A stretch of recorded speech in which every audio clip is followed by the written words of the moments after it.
नमस्कार। राज्य प्रशासन में मुख्यमंत्री की क्या भूमिका होती है, आज के वीडियो में हम इस बारे में बात करेंगे। चीफ मिनिस्टर अर्थात सीएम। सीएम अनुच्छेद 163 के अनुसार राज्य के मंत्रिपरिषद का प्रमुख होता है। अनुच्छेद 163 में कहा गया है कि राज्यपाल को कार्य करने में सहायता एवं सलाह देने के लिए मंत्रिपरिषद होगी, जिसका प्रधान या प्रमुख मुख्यमंत्री होगा। तो मुख्यमंत्री मंत्रिपरिषद का प्रमुख होने के नाते मंत्रियों के जो आपसी समन्वय है एवं विभिन्न प्रकार की जो समस्याएं हैं उनका समाधान मुख्यमंत्री को करना होता है। इसलिए मंत्रिपरिषद के प्रधान होने के नाते विभिन्न मंत्रियों की जो भी समस्याएं हैं उन सब के लिए मुख्यमंत्री है वो समन्वय का कार्य करते हैं। तो ये मंत्रिपरिषद के प्रमुख होते हैं। राज्यपाल को परामर्श विभिन्न जो नियुक्तियां होती है और किसी भी प्रकार की जो सहायता है राज्यपाल को, उसमें सीएम का बहुत बड़ा रोल होता है। राज्यपाल के प्रमुख परामर्शदाता के रूप में मुख्यमंत्री होते हैं। अनुच्छेद 167 में मुख्यमंत्री के 3 कर्तव्य बताए गए हैं। मुख्यमंत्री राज्यपाल को विधान विषयक तथा प्रशासन संबंधी कोई भी विषय है उसकी सूचना देना, और अगर राज्यपाल मांगे तो सूचना देना, तथा जिन विषयों पर मंत्री ने विनिश्चय कर लिया है लेकिन सामूहिक रूप से मंत्रिपरिषद के समक्ष विचार नहीं किया है, उन मुद्दों को मंत्रिपरिषद में रखवाना, इस प्रकार के कर्तव्य हैं। और अनुच्छेद 174 के तहत जो सदन होते हैं उनके सत्रों को बुलाना, उनको स्थगित करना, तथा अगर सदन के विघटन की आवश्यकता हो तो इस प्रकार के मामलों में भी राज्यपाल को सलाह देने का कार्य मुख्यमंत्री करते हैं। जो विभिन्न प्रकार की नियुक्तियां होती है, जैसे अनुच्छेद 164 में मंत्रियों की नियुक्ति में राज्यपाल को सलाह, अनुच्छेद 165 में महाधिवक्ता की नियुक्ति में राज्यपाल को सलाह, तथा अनुच्छेद 316 के तहत RPSC Rajasthan public service commission के अध्यक्ष तथा सदस्यों की नियुक्ति में राज्यपाल को सलाह, तथा जो राज्य वित्त आयोग और राज्य निर्वाचन आयोग है उनके आयुक्त एवं अध्यक्ष है, उनकी नियुक्ति में भी राज्यपाल को मुख्यमंत्री परामर्श देते हैं। तो इस मामले में देखा जाए तो राज्य प्रशासन में मुख्यमंत्री की भूमिका सबसे महत्वपूर्ण है कि वो प्रमुख नियुक्तियों में राज्यपाल के प्रमुख सलाहकार होते हैं। राज्य के प्रतिनिधि के रूप में जो संघ सरकार है उसको विभिन्न राज्यों के साथ समन्वय करना पड़ता है। तो उसमें जैसे इंटर स्टेट काउंसिल है, और इंटर स्टेट काउंसिल अर्थात अंतर्राज्यीय परिषद, एनडीसी अर्थात राष्ट्रीय विकास परिषद, नीति आयोग में गवर्निंग काउंसिल है, उनके सदस्य होते हैं सभी राज्यों के मुख्यमंत्री। एनडीसी और आईएससी अंतर्राज्यीय परिषद के सदस्य होते हैं सीएम, और जो जोनल काउंसिल्स होती हैं उनके उपाध्यक्ष भी रहते हैं। तो इस प्रकार के और कोई भी प्रकार का जो आपदा नियंत्रण का कार्य है, आपदा के समय राज्य में मुख्यमंत्री की स्थिति बहुत ही महत्वपूर्ण हो जाती है।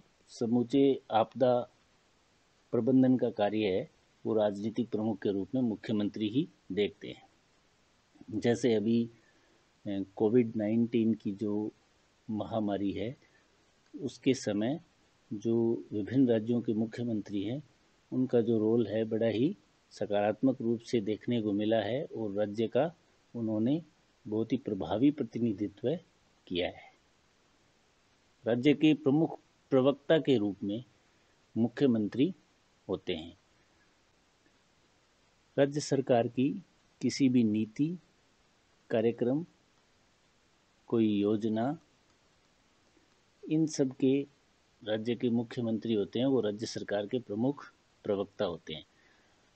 राज्य सरकार की नीतियाँ, योजनाएं, कार्यक्रम, इनकी घोषणा करने में तथा किसी भी मुद्दे पर जो पक्ष रखते हैं वो राज्य सरकार के प्रमुख प्रवक्ता के रूप में राज्य के मुख्यमंत्री ही रखते हैं।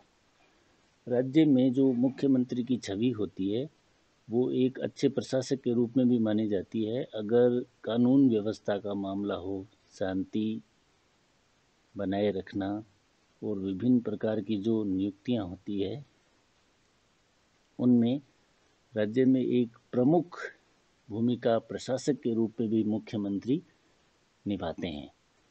आजकल वर्तमान में हम देख रहे हैं कि अगर किसी भी राज्य में कोई छोटी मोटी घटना भी हो जाती है तो यह सीधे सीधे मुख्यमंत्री की छवि को प्रभावित करती है। तो अगर प्रशासन अच्छा है तो मुख्यमंत्री की छवि अच्छी बन जाती है और आपदा प्रबंध जो प्राधिकरण है उसके अध्यक्ष के रूप में भी सीएम काम करते हैं। राजस्थान राज्य का उदाहरण लें तो राज्य के जो भी मुख्यमंत्री रहे हैं, चाहे वो किसी भी दल के रहे हों, उन्होंने एक राज्य के प्रशासक के रूप में मुख्यमंत्री की सकारात्मक छवि प्रदर्शित की है।